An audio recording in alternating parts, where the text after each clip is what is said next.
Hey everyone, well I am back with my Stihl MS440 Magnum project saw here. The saw that wasn't supposed to be a project saw that turned out to be a project saw. If you recall earlier video that I did on this saw, like I say, I was well aware that I had a aftermarket top end that was disclosed to me, but this is a saw that also had a aftermarket crankshaft in it that the seller did not tell me about. But anyways, we're gonna move on from that. I went ahead and did a little bit of work on the cylinder. Took and chamfered or elongated the lower transfer ports. Basically what it was the lower transfers was one side was lower than the other. They were also cockeyed over. One was lopsided to one way and the other was lopsided the other way.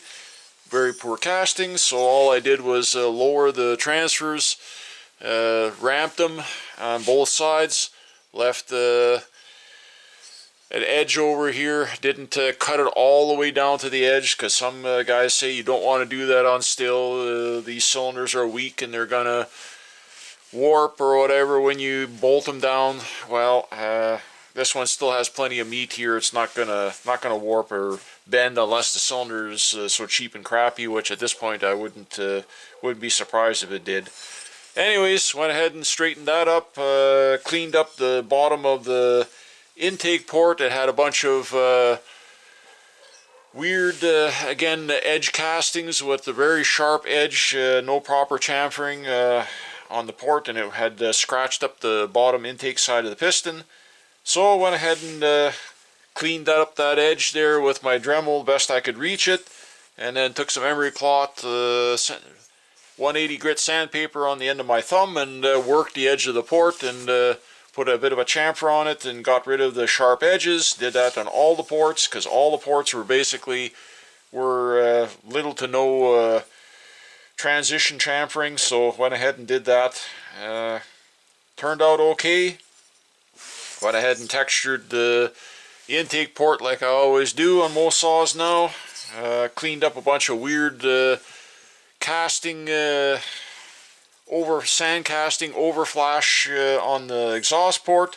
Didn't really polish it, just cleaned it up and smoothed it out a bit and got rid of, like I say, those weird overflash casting on there that was good to catch, is going to catch carbon if it does run for any length of time. Don't know, probably won't be around long enough to worry about that. It'll probably blow up long before then.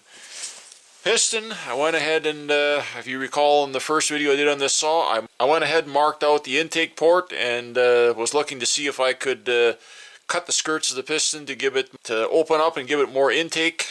And that's exactly what I did. Went ahead and cut both the front and the back skirt. Once I have my back skirt at the right height that I wanted it cut at, I went ahead and cut the front as well to match it up so that it's evenly balanced. On this one I decided to do that. Put a nice little soft corner radius on the bottom edges of the piston skirt. Cleaned up any sharp edges, and everything's ready to go back together now. Rinsed and cleaned everything. I'm going to put the rings back on my piston, put the piston back on the crank. Washed out the crankcase a couple times, rinsed it out with Sawgas, got that all cleaned up, got all my mating surfaces clean.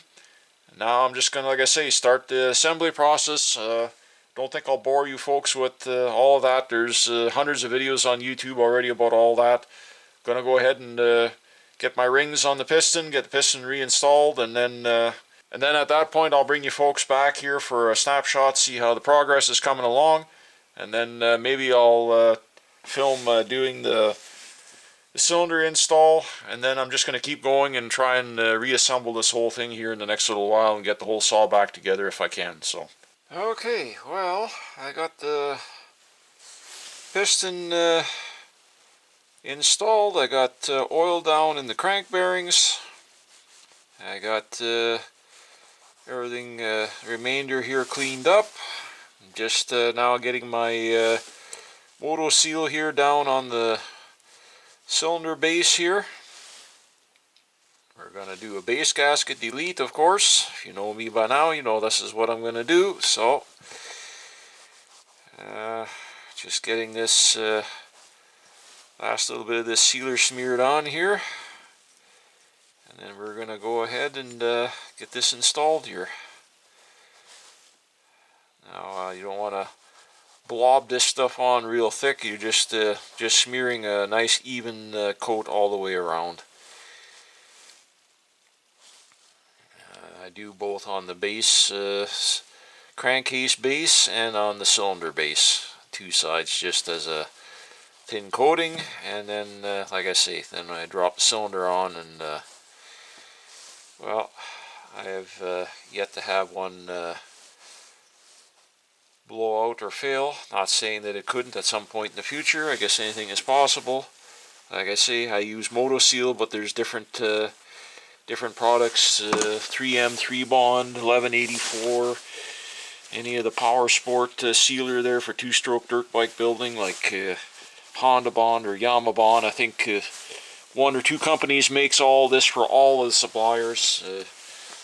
Yeah, I actually went out and bought myself one of these piston ring compressor kits.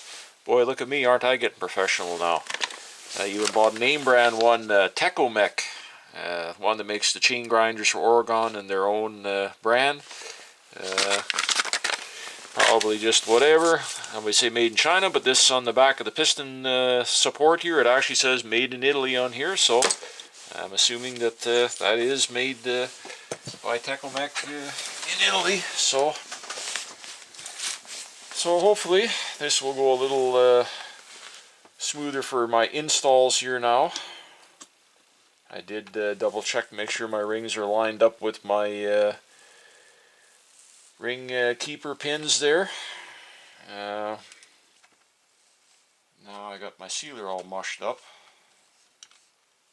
Oh, come on. Makes it slightly easier, but not by much. Now, I have to go back in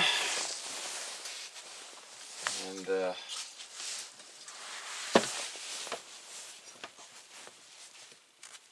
touch up my sealer.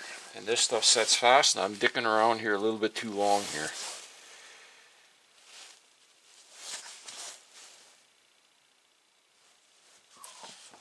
Well, actually, stupid me, get my intake boot on here too.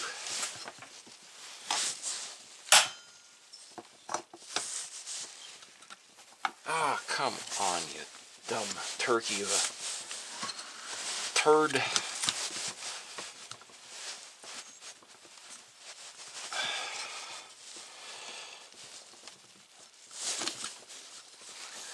Oh my God! How could a company make something so insanely, stupidly complicated for no good reason? And the newer ones just got worse after this, from what I understand. So, there we go.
we go.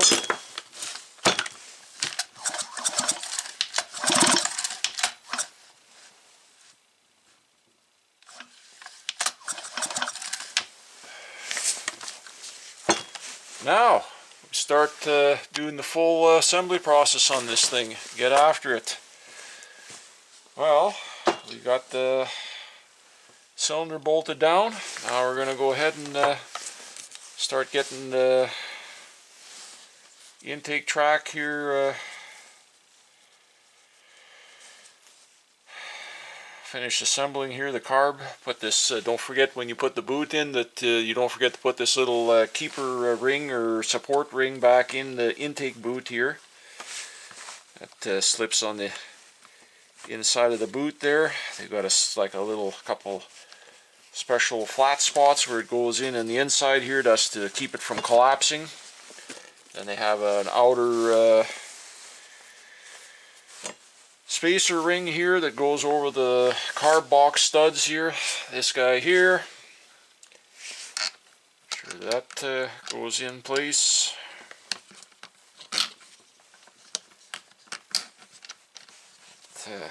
That in. That goes around the outer part of the boot. It supports it. You got the inner ring and the outer ring. And there's like a keeper here where your fuel hose goes to. Make sure you get your carb installed right. Everything's snapped in place and ready to go back in.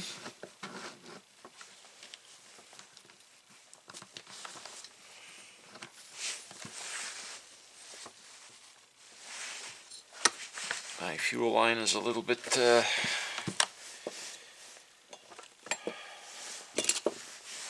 off whack here.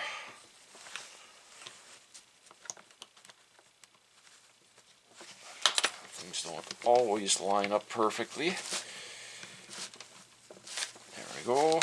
Everything pushed in where it's supposed to. Like I say, got my intake clamp tightened down there before. We got that. Our carb nuts.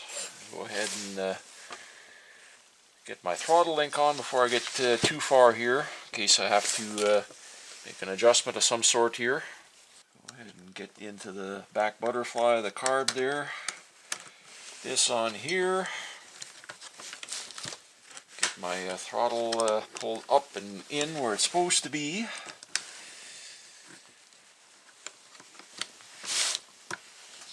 And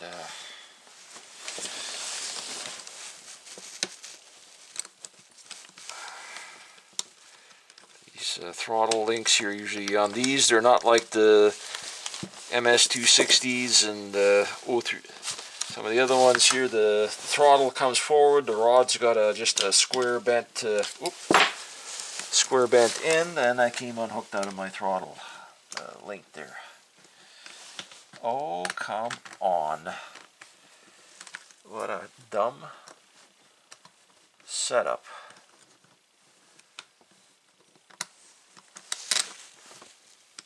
Don't understand how Stihl could take something so simple and turn it into something so complicated.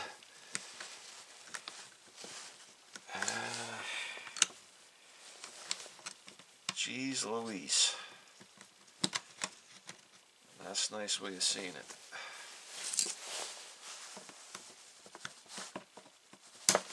Snaps into like a forked end on the throttle trigger rod there. Now we got that support plate here. Got to mount this up here like so. Those are little 8mm nuts, and I do have a Stihl tool for doing carb installs. I bought this specifically for taking the intake track off of the newer 261s and bigger saws. This is a Stihl part number 5910 890 2420. It's a 8mm long shank driver. or nut wrench, whatever you want to call it, nut driver. I'm going to over tighten, but don't want it loose either. So snug, firm, but not torqued down to the point where you're going to strip or damage or warp anything, because that is just studs that have a backer and the plastic housing here. So okay, we got that good to go. Looking in my stuff here, I know I do have a brand new, yes I do, I have a NGK BP MR7A brand new plug that I will be putting in here with a solid post end. So now, what's the next step? Well, I guess we can get on to doing some muffler install here.